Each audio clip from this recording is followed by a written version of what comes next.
Can you just go back to being oblivious to my existence, like you have been for the past several years, Harper? I was more than 20 minutes late for my English class. And, of course, my English class was at the other end of the school. Great. The universe hates me. Don't get me wrong. It wasn't like I was dying to get to class, it's just that I had never been late to class before, and the thought somehow disturbed me, even if being late wasn't entirely my fault. Scratch that. It wasn't my fault at all. I ran all the way, as fast as my legs would carry me, and guess what, Ms. Wilson wasn't even there, and here I was, huffing, so I could catch my breath. Wow. Talk about being responsible. As I walked in the classroom, the chatter ceased, and everyone looked up. When everyone realized that it was just me and not the teacher, they redirected their attention to whatever they were doing before.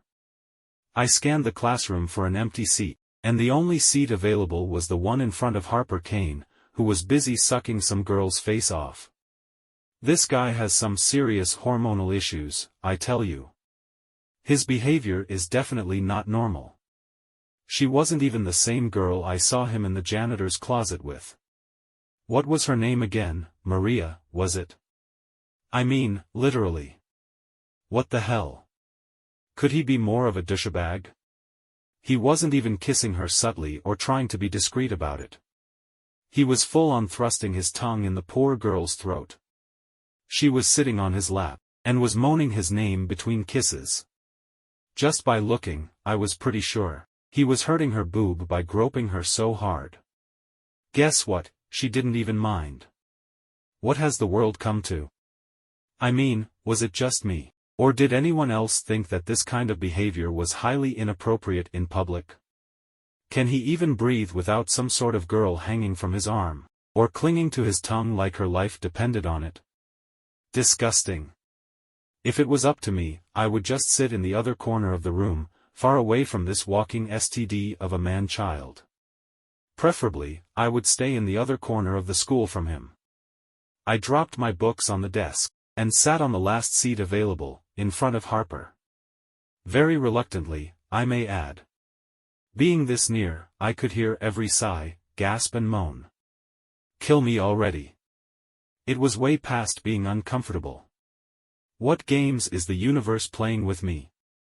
I took out my phone from my jeans, plugged in my earphones and blared some music, loud enough to shut out the sounds coming from behind me. After 2 songs, the door burst open, and a flushed Ms. Wilson walked in with the material of her cashmere blouse ruffled, her buttons undone and her hair sticking in a million different directions. Is there really drool on the side of her face? Was she really sleeping all this time? So fucking professional. Still a little breathless, she asked us to open our books to page 320 and tried to smooth out the wrinkles in her blouse. Keyword being tried. I rolled my eyes at the immature behavior. I took out my ear plugs, and shoved my phone back into my jeans. Pust. Pust. Someone tapped me on the shoulder and I turned around to look at Harper, who was leaning forward in his seat to talk to me. What? I hissed. Do you have a pen? I sighed and decided that he wasn't worth the effort of arguing. Of course. What more did I expect from him? I just simply rummaged through my bag and handed him a pen. After about 2 minutes, his breath fanned my neck. Pust. What? I asked, without turning around. Hi, I am Harper. I could imagine the infamous smirk on his face, which all bad boys like to sport. Oh my god. Was he fucking serious? He was hitting on me. Right in the middle of class. And just after I saw him sucking someone else's face not too long ago. Yeah, I know. I gritted my teeth. I just wanted to keep this conversation as short as possible, if you could even call my short, clipped retorts a conversation. I turned my attention back to the front of the classroom where Ms. Wilson was just droning on about some novel, which was in our syllabus. Pust. I ignored him. Pust. Just ignore him. Pust. He tapped on my shoulder. I ignored him, and copied whatever I thought Ms. Wilson was talking about. Pust. Tap. Pust. Tap. Pust. Tap. Pust.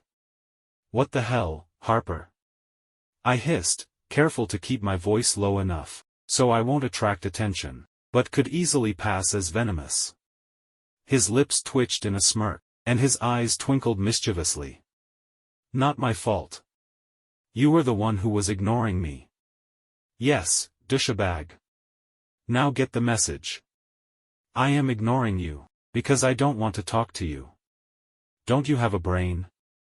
Can you just go back to being oblivious to my existence, like you have been for the past several years, Harper? Ah, come on. You have my attention now. I am making up for lost time. I could still feel his smirk, even though I was facing forwards, and wasn't looking back at him.